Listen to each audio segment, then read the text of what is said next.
الله فلا مضل له ومن يضلله فلا هادي له ونشهد أن لا إله إلا الله وحده لا شريك له وأشهد أن محمدا عبده ورسوله أما بعد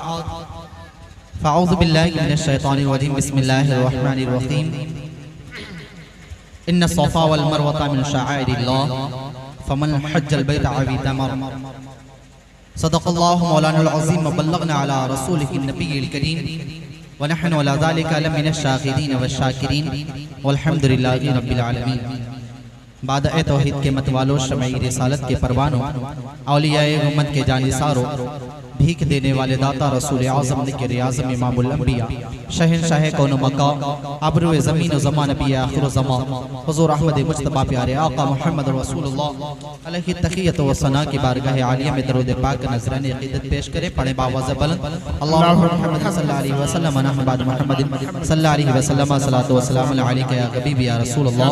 صلی اللہ علیہ وسلم. میں 10 سے 15 منٹ کی گفتگو انشاءاللہ اس کے بعد میں اپنی جگہ لے لوں گا اور آپ دیکھ رہے ہیں کہ باہر کے مہمان آپ کے نگاہوں کے سامنے موجود ہیں. انشاءاللہ ان کے خطاب سے آپ اپنے قلوب کو منور و مجلہ کریں گے انشاءاللہ. میں حجاج کرام کے تعلق سے 2-3 شعر آپ لوگوں کے حوالے کر رہا ہوں. ملاحظہ فرمائیں. ایک مرتبہ درود پاک پڑھ لیں صلی اللہ علیہ وسلم علیکہ یا حبیب یا رسول اللہ صلی اللہ علیہ وسلم.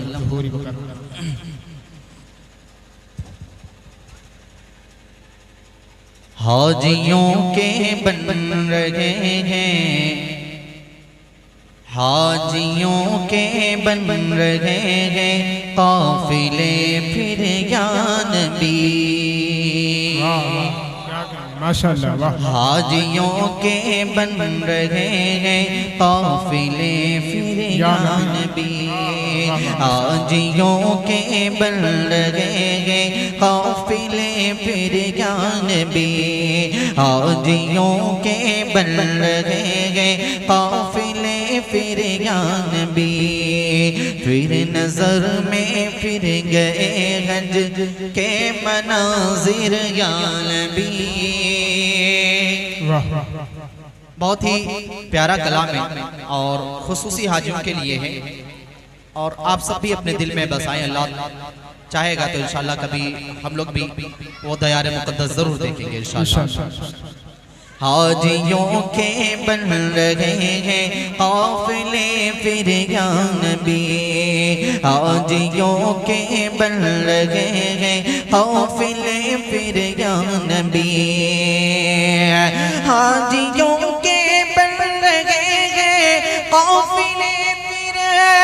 یا نبی حاجیوں کے بن رہے ہیں قافلے پھر یا نبی. پھر نظر میں پھر گئے ہیں ہاں پھر نظر میں پھر گئے حج کے مناظر یا نبی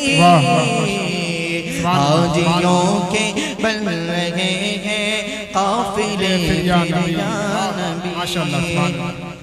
اور کر رہے ہیں جانے والے حج کی اب تیاریاں کر رہے ہیں جانے والے حج کی اب تیاریاں کر رہے ہیں جانے والے حج کی اب تیاریاں کر رہے ہیں جانے والے حج کی اب تیاریاں. رہ نہ جاؤں میں کہیں کر دو کرم پھر یا نبی رہ نہ جاؤں میں کہیں کر دو کرم پھر یا نبی. اور بہت ہی پیارا شعر ہے ملاحظہ فرمائیں. بہت اچھے ماشاءاللہ. کر رہے ہیں جانے والے حج کی اب تیاریاں اور آہ پلے زر نہیں رکھتے سفر سرور نہیں آہ پلے زر نہیں رکھتے سفر سرور نہیں. تم بلا لو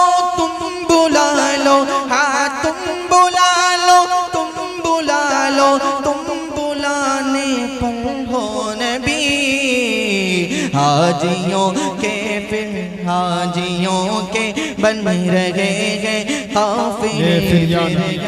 ماشاءاللہ سبحان اللہ کیا کہنے اور آہ میرا کیا بنے گا آہ میرا کیا بنے گا گر نہ حج پر جا سکا آہ میرا کیا بنے گا گر نہ حج پر جا سکا آہ میرا کیا بنے گا گر نہ حج پر جا سکا آہ میرا کیا بنے گا گر نہ حج پر جا سکا ہو کرم اتار پہ ہاں ہو کرم اتار پہ ہو کرم اتار پہ ہو جائے حاضر یا نبی ہو کرم اتار پہ ہو جائے حاضر یا نبی درود پاک پڑھ لیں اللہ صلی اللہ علیہ وسلم محمد رسول اللہ صلی اللہ تعالی علیہ یا رسول اللہ صلی اللہ تعالی حضرات علیہ گرامی وسلم یہ چند شعر میں نے حجاج کرام کے لیے پڑھے مولا اس کو اپنی بارگاہ میں شرف قبولیت عطا فرمائے میں نے آیت مقدسہ کی تلاوت کی ان الصفا والمروہ من شعائر اللہ فمن حج البیت او اعتمر فلا جناح اللہ تبارک و تعالی ارشاد فرماتا ہے بے شک صفا اور مروہ اللہ کی نشانیاں ہیں یعنی یہ وہ جگہیں ہیں جن کو شعائر اسلام کہا جاتا ہے یہ ایسی جگہیں ہیں جن کو اللہ تبارک و تعالی نے کہا کہ یہ میری نشانیاں ہیں اور یہ نشانی کیوں دی گئی اللہ تبارک و تعالی نے کیوں ہم کو عطا فرمائی آپ کو بخوبی معلوم ہے کہ جب حضرت اسماعیل ذبیح اللہ علیہ السلام اپنی ایڑیوں کو رگڑ رہے تھے پیاس کی شدت سے تڑپ رہے تھے اس وقت میں جب کہیں پانی موجود نہیں تھا کوئی چشمہ نہیں تھا کوئی دریا نہیں تھا صرف اور صرف بیابان تھا صرف اور صرف جنگل تھا صرف اور صرف صحرا تھا اس وقت میں کوئی اور چیز موجود نہیں تھی وہاں پر حضرت اسماعیل تڑپ رہے تھے پیاس کی شدت تھی اللہ اللہ اس وقت میں حضرت حاجرہ رضی اللہ تعالی عنہ دوڑ رہی تھی بار بار چکر لگا رہی تھی اس مقام کا چکر لگا رہی تھی جس کو پہلے عصاف کہا جاتا تھا یعنی جس کو آج ہم صفا کہتے ہیں اس کا نام پہلے عصاف تھا آج ہم جس کو مروہ کہتے ہیں اس کا نام نائلہ تھا اس جگہ کا طواف کر رہی ہیں دوڑ رہی ہیں چکر لگا رہی ہیں اللہ کی عنایت دیکھیں اللہ کا کرم دیکھیں رب کا فضل دیکھیں کہ رب کائنات نے حاضرہ کے اس انداز کو اتنا پسند فرما لیا رب کائنات نے حاضرہ کی اس ادا کو اتنا پسند فرما لیا کہ کہا اے حاجرہ تو چکر لگا رہی ہے تو پانی کی تلاش کر رہی ہے جا میں پانی کا چشمہ دے رہا ہوں جا میں حضرت اسماعیل کے ذریعے سے تجھے آب زمزم دے رہا ہوں تو بھی پینا تیرا بیٹا بھی پیے گا پیاس کی شدت بھی ختم ہو جائے گی اور قیامت تک آنے والی میرے بندوں کی جو نسل ہوگی وہ بھی تیرے بیٹے کے قدموں سے نکلے ہوئے چشمے کو پیتی نظر نعرہ تکبیر نعرہ رسالت ماشاءاللہ سبحان اللہ حضرات گرامی اللہ تبارک و تعالی نے آواز اس کی کھول دیں بہت کم ہے آواز تھوڑا سا کھول دیں بے شک ان الصفا والمروہ من شعائر اللہ فمن حج البیت او اعتمر فلا جناح اللہ تبارک و تعالی نے جو ہمیں حج بے شک اسلام کی یہ جو نشانی کی اللہ تبارک و تعالی نے جس کو اپنی نشانی کی بے شک صرف اور صرف مومنوں کے لیے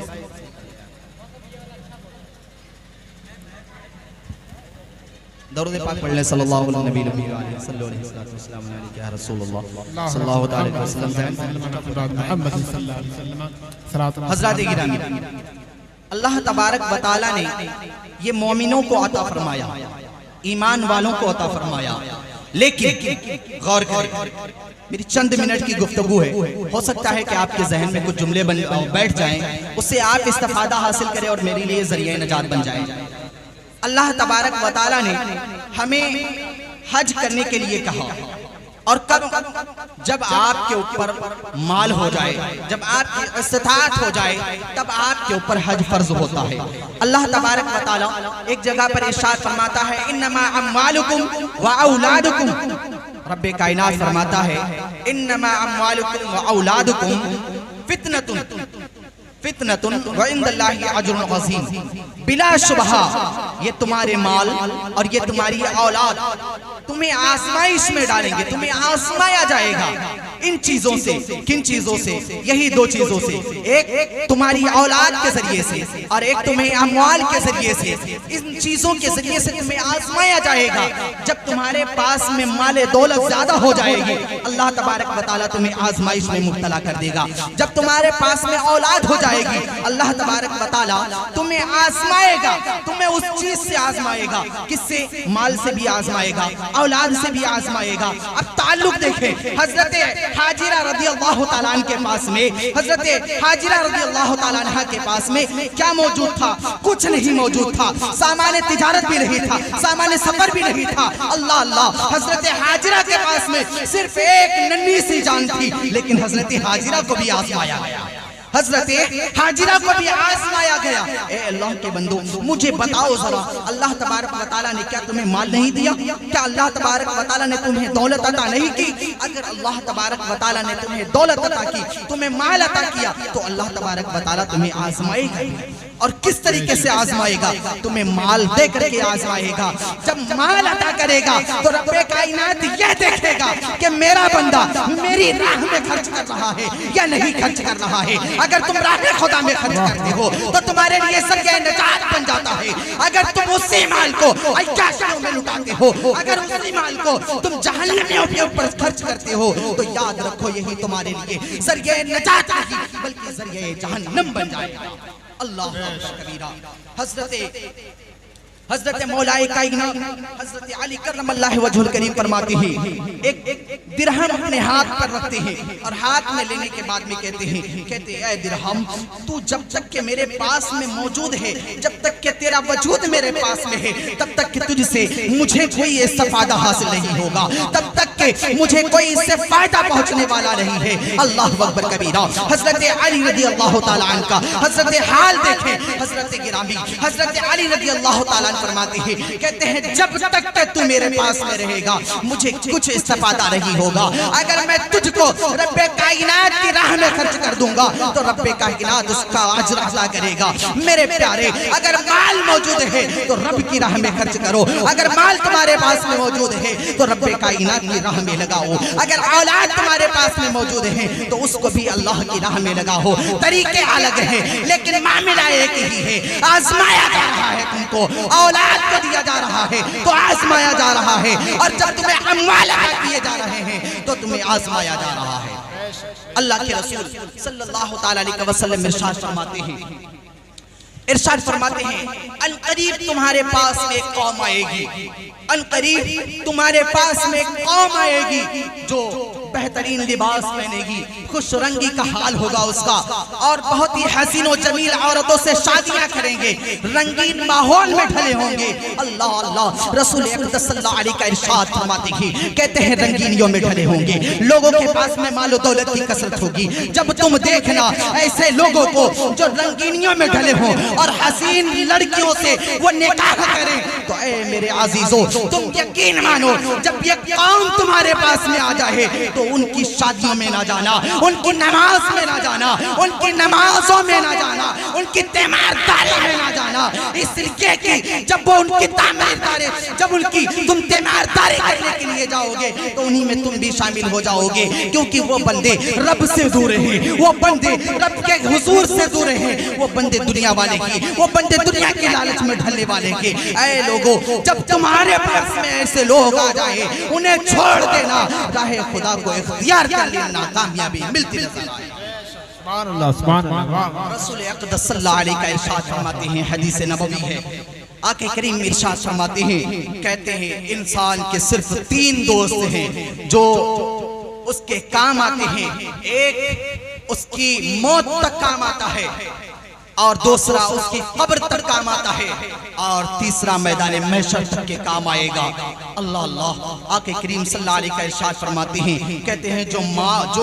موت تک کے کام آتا ہے وہ اس کا مال ہوتا ہے، یعنی اس کے پاس میں جو مال ہوتا ہے اگر وہ راہ خدا میں خرچ کر دیتا ہے تو اس کے لیے ذریعہ نجات بن جاتا ہے۔ اور جو قبر تک کا ساتھی ہوتا ہے اس کا، وہ اس کے خاندان والے ہوتے ہیں جو اس کو اپنے کاندھے پر لاڈ لے کر کے قبر تک پہنچاتے ہیں۔ اور تیسرا اس کا دوست وہ ہوتا ہے کہ قبر میں جانے کے بعد میں اب اس کا انجام شروع ہوتا ہے جو اس نے پہلے کیے تھے، اعمال صالحات اکٹھا کیا تھا، اب اس کا وجود ہوتا ہے، اب اس کے لیے کامیابی بنتی ہے۔ اور یہ ایسا دوست ہوتا ہے جو میدان محشر میں رب کائنات کے حضور میں کھڑا ہو کر کے کہے گا، اے پروردگار عالم، تو نے اس کو مجھے عطا فرمایا تھا، میں مال ہوں اس کا، اے پروردگار عالم اس نے مجھے تیری راہ میں خرچ کیا تھا، اے پروردگار عالم اس کی بخشش فرما دے۔ اللہ اللہ، لیکن اگر اس مال کو آپ نے عیاشیوں میں خرچ کیا ہوگا، اگر اس مال کو آپ نے رب کائنات کے علاوہ لگایا ہوگا تو یقین جان وہ مال کہے گا، اے پروردگار عالم اس کو تو نے مال عطا کیا تھا، میں ہی اس کا مال ہوں، اے میرے پروردگار عالم اس نے میرا حق ادا نہیں کیا تھا، اے پروردگار عالم اس کو تو جہنم میں ڈال دے۔ میرے پیارے غور کرو، مال بھی تمہارے پاس ہے، اولاد بھی تمہارے پاس میں ہے، لیکن رب کائنات فرماتا ہے بلا شبہ تم کو آزمایا جائے گا، اگر تم آزمائش میں کامیاب ہو گئے وَإِنْدَ اللَّهِ عَجْرٌ عَظِيمٌ، تو میرے پاس میں اس کا بڑا اجر ہے۔ اللہ اکبر کبیرہ، اگر اجر چاہتے ہو تو رب کائنات کی راہ میں اپنی اولادوں کو لگاؤ اور اپنے اموال کو لگاؤ۔ وما علینا الا البلاغ۔ اللہم استغفر اللہ ربی من کل ذنب واتوب الیہ۔ السلام علیکم ورحمۃ اللہ وبرکاتہ۔